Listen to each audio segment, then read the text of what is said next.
¿Qué tal a todos? Buenos días. Con este video iniciamos las clases virtuales del curso de Historia de México. Antes que nada, esperando que se encuentren bien ustedes y sus familiares. El motivo de estos cursos es darle continuidad a los temas en que nos habíamos quedado durante las clases presenciales de Historia de México. Si recuerdan, los últimos temas fueron previamente vistos con respecto a después de la independencia de México. Este sistema se va a llevar a cabo durante este periodo de contingencia, en donde yo estaré subiéndoles algunos videos dentro de los horarios de clase preestablecidos. Los videos ustedes tendrán que observarlos y llevar a cabo algunas actividades correspondientes del temario, así como el apoyo que tendremos en Google Classroom, en donde ustedes subirán actuales actividades, evidencia de trabajo, imágenes, infografías y demás actividades variadas. Bueno, empezando con lo que fue el curso y lo último que estábamos, si recapitulamos un poco, habíamos visto la parte de historia de México con respecto a la parte de la independencia y las características y consecuencias que tuvo este proceso histórico dentro de nuestra historia nacional. Después de las exposiciones de ustedes, vimos algunos presidentes que estuvieron un poquito tiempo, gobiernos liberales, en donde el país empieza a generar su estado de nación. Recordando que a partir de 1821 hasta 1860, México tiene 40 años de mucha inestabilidad política. Tanto es así que vamos a encontrar muchos presidentes de un bando y del otro. Si nos organizáramos, y es lo primero que tienen que hacer, que de subir una de sus evidencias, en el tablón de anuncios cada uno de ustedes tendrá que poner algunas características de cuáles son las consecuencias de la independencia de México. Cada uno tendrá que mencionar dos de ellas. Bueno, recordando, en la independencia teníamos dos bandos principales, los realistas y los insurgentes. Los realistas personificados por los españoles y los insurgentes por la gente del pueblo o la gente que quería independizarse, principalmente comandados en su momento por Hidalgo, Allende, Aldama, Morelos, Galeana, Vicente Guerrero. Después de que México se independiza en 1821, México va a tener ciertos gobiernos complicados un poco. Uno de ellos es el primer imperio mexicano comandado por Agustín de Iturbide. Posteriormente a él, tenemos a Guadalupe Victoria como el primer presidente constitucional en la historia de México.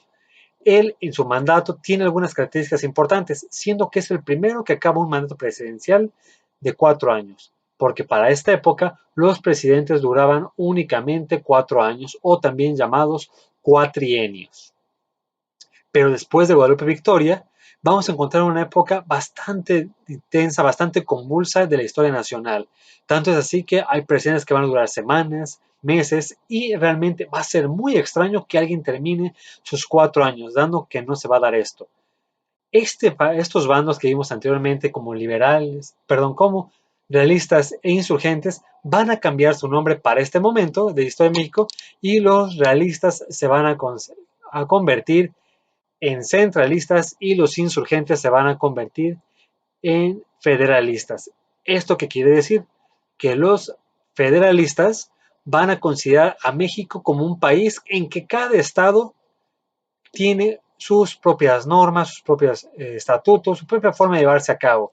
Tan es así que en la actualidad la República Mexicana mantiene un sistema de carácter federalista, en donde cada estado tiene una constitución política propia o constitución estatal, pero a su vez se rige por una constitución nacional. Es decir, cada estado tenemos nuestras garantías individuales, pero respondemos a el país como tal, como lo es México. A diferencia de los realistas y después llamados centralistas, su mismo nombre lo menciona, centralistas. Es decir, todo el poder va a estar en el centro del gobierno. Es decir, la capital o el presidente en turno es quien tiene todo el poder para decidir en el centro del país.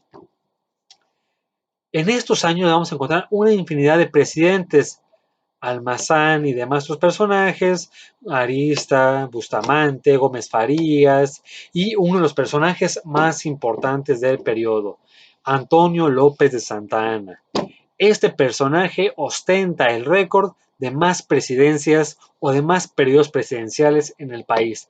Tanto es así que este señor va a gobernar a México por más de 10 veces como presidente. Algunas veces fue y vino. Lo importante de este señor es que es uno de los personajes más complicados o conflictivos o convulsos de nuestra historia. Tanto es así que cambió de bando contrariamente varias veces.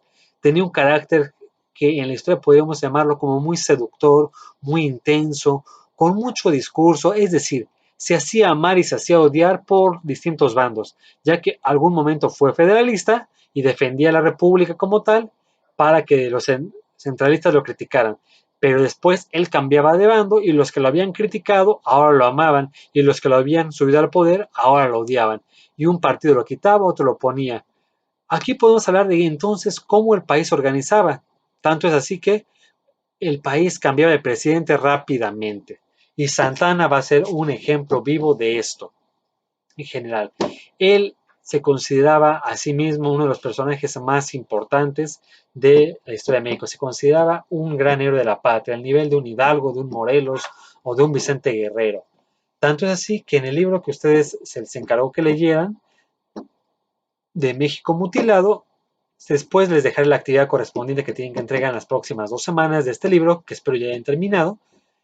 Aquí narra bastante la historia de una forma novelesca, de una forma un tanto intrigante, fuerte o con muchos matices la vida de Santana dentro de la presidencia de México, recordando que esta es una novela histórica.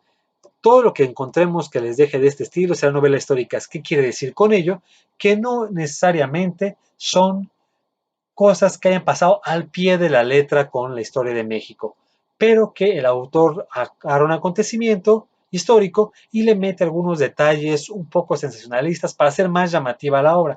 Es decir, tiene sus bases de razón, no al 100%, pero por ello es una novela histórica, es parte historia y parte imaginación del autor. Otros textos que estaremos abordando, que ya les he dejado en su momento, sí son documentos históricos completamente formales para que podamos enriquecer el trabajo de el aula. Y bueno, en uno de tantos momentos de Santana, que va a encontrarse en la presidencia, vamos a encontrar ya cercano a el conflicto con los niños héroes o la bien llamada intervención norteamericana. Si bien uno de los previos de Santana, vamos a encontrar dos grandes periodos históricos y de cisma en la historia de México. El primero de ellos va a ser el conflicto de México con Texas. Si recordamos, en un mapa actual de México, México ya cambió mucho geográficamente, tanto es así que el tamaño de México actual es distinto a lo que teníamos previamente. Y va a ser justamente en el periodo de Antonio López Santana en donde México va a sufrir estas fuertes mutilaciones de su territorio nacional. La primera de ellas es el conflicto con los tejanos. Para la época en que se va a dar esto, 1836, 37, es decir, México tiene poco tiempo de haber nacido. Recuerden que México nace en 1821, como habíamos mencionado previamente. Y para esta época los caminos son demasiado inseguros, era muy complicado que alguien viajara desde Texas hasta la Ciudad de México para cualquier conflicto, para cualquier situación, así que los caminos que tenía México era muy seguro que te asaltaran, no había mucha comunicación, es decir, había pocas ciudades, había muchísimo territorio en el país y pocas personas viviendo. Tanto es así que realmente toda la extensión del país, ni siquiera en población, abarcaría actualmente un 10 o 15% de la población actual. Es decir, había muy poca gente repartida en un grandísimo territorio. Por ello era complicado comunicarse, mantener impuestos, darle seguridad a las personas, es decir, era una época muy complicada. El país estaba pobre, venía de una guerra de 11 años de independencia, es decir, México era un excelente caldo de cultivo para que estallaran los conflictos sociales en cada uno de los territorios de ahí. El primero de ellos va a ser, como he mencionado, Texas. Existen muchas versiones del conflicto por qué Texas se va a separar o escindir de México. Unos de tantos de ellos encontramos que supuestamente el gobierno centralista de Antonio López Santana no le hacía mucho caso a los tejanos. Y llegó el momento en que supuestamente también muchos norteamericanos, es decir, muchos estadounidenses, se fueron a vivir a Texas. Texas para esta época todavía es mexicano, es decir, los norteamericanos o estadounidenses eran inmigrantes del suelo mexicano. Y llegó el momento en que había más tejanos, más norteamericanos que tejanos o mexicanos viviendo en el mismo territorio. Y Al haber tantos norteamericanos, empezaron a seducir políticamente hablando a los tejanos diciéndoles que si tu gobierno no te hace caso, vente con nosotros, con Estados Unidos, los cuales estamos creciendo poco a poco para ser una gran nación en este momento. Y pareciera que de una u otra forma esto va a derivar con esta parte, con que poco a poco los tejanos vieron con mejores ojos anexionarse a Estados Unidos que irse o quedarse con el pueblo mexicano, porque al fin y al cabo no le hacían caso y demás. El pueblo tejano también tenía cierta idea de nacionalidad, que de otra forma muchos no querían irse con Estados Unidos, porque de otra forma sí se sentían mexicanos. Tanto va a pasar de una u otra forma, eso las versiones que encontramos, que ahora el gobierno de México, al ver que ya los tejanos tenían mayor interés del nuevo gobierno norteamericano, ahora sí México va a entrar en conflicto con Texas. Y ahora se arma una cuadrilla mexicana, un ejército mexicano, para ir a pelear contra los tejanos que querían separarse de nosotros. Se van a dar varias batallas, pero para esta época Santana es quien dirige al ejército. Y aquí hay un grave peligro. Si tu presidente en turno es quien gobierna y quien va a la guerra enfrente, hay un riesgo enorme, ya que si el presidente muere, es capturado y demás, no hay quien responda detrás de él. Con él directamente es con quien te vas a hacer cargo de los acuerdos. Santana tenía un ego muy grande, así que él dice, yo voy a pelear contra los tejanos.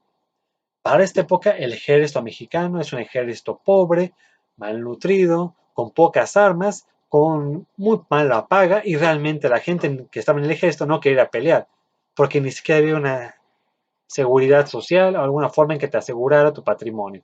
Así que Santana empieza a hacer lo que se llama levas, lo cual es que cuando llegas a un pueblo o una población, agarras a los hombres o chavos en edad de sostener un arma y te los llevas. Es decir, contra su voluntad la mayor parte de los casos. Esto va a permitir que el ejército esté discontento, esté molesto, esté frustrado para ir a pelear a una guerra que a ellos ni les va, ni les viene, ni les interesa. Las batallas se van a dar dentro del territorio tejano y tenemos algunas de ellas, las batallas del Álamo y las batallas de San Jacinto. Algunas de ellas las gana el gobierno mexicano al mando de Santana, pero otras de ellas las pierde. Y de una u otra forma, Santana al final de estas batallas es capturado por los tejanos y se llegan a algunos acuerdos. El punto de este acuerdo es el siguiente. El gobierno tejano, ya estructurado, pacta con el gobierno mexicano. A ver, vamos a hacer un pequeño acuerdo. Es lo que se maneja en parte de la ficción, parte de la realidad. Es parte de las tantas versiones que se manejan en esto. Por eso hay que leer otros detalles para ver cuál de todas pudo haber sido la más fidedigna o más cierta. Una de estas versiones te va a mencionar lo siguiente, como tal. Se llega a los acuerdos con Santana y de una u otra forma Santana considera para el gobierno mexicano o para, en este caso, para el pueblo mexicano, ¿qué es más valioso? Un territorio gigantesco como Texas, que tiene muchas riquezas, muchos ríos, de otra forma, campos de cultivo y que después se va a descubrir que había petróleo ahí, o Santana. Es decir, los mexicanos, ¿qué querían más? ¿A su presidente o un gran territorio? Santana considera que el pueblo mexicano vale más y desea más a su presidente, hacia él mismo Santana, que el territorio. Así que cede el territorio de Texas. Texas se va a independizar, pero eso sí, Santana no es quien firma este acuerdo. Los tratados, o el tratado en este caso de Guadalupe Hidalgo, que vamos a encontrar. Vamos a encontrar también el Tratado de Velasco, principalmente, que el de Guadalupe Hidalgo lo vamos a ver tiempo después. Es decir, con el Tratado de Velasco vamos a encontrar la firma en la cual México reconoce la independencia de Texas. México es cuando pierde un grandísimo territorio. Es decir, si viéramos Texas con un comparativo, abarca los estados más grandes de la República Mexicana. En la actualidad, Chihuahua es el estado más grande y aún así es pequeña en comparación de todo Texas. Es decir, México en estas batallas pierde un inmenso territorio. Pero eso sí, recuperamos a nuestro presidente, Antonio López Santana. Aparte de esto, después Santana va a ceder a otros tipos de territorios, pero él no es quien va a firmar jamás. México pierde a Texas y en este momento Texas se nace como un país independiente. Es decir, en América tenemos los siguientes países en un momento: Canadá al norte, Estados Unidos, Texas y México. Van a pasar algunos meses para que Texas deje de ser un país y se anexiona a Estados Unidos. Deja de ser un país y se convierte en un estado más de Estados Unidos, en la parte sur. No se junta en automático porque el gobierno de Estados Unidos estaba viendo de qué lado políticamente hablando iba a entrar. Texas entra al lado del sur con la parte del gobierno que es pro esclavitud. Es decir, Texas pasa a ser un estado que está a favor de la esclavitud dentro de la Confederación Norteamericana de Estados Unidos. Bueno, por el momento es como terminamos este primer video de la primera sesión de clase, en el cual analizamos algunos detalles de este video y del gobierno mexicano con respecto a las batallas con Texas. Ya en el muro del tablón de Google Classroom les dejaré algunas actividades de este video que tienen que hacer, más aparte algunas que ya algunos de ustedes han visto y que tienen que entregar en tiempo y forma. Buenos días y que tengan una excelente mañana y seguimos en contacto. Gracias.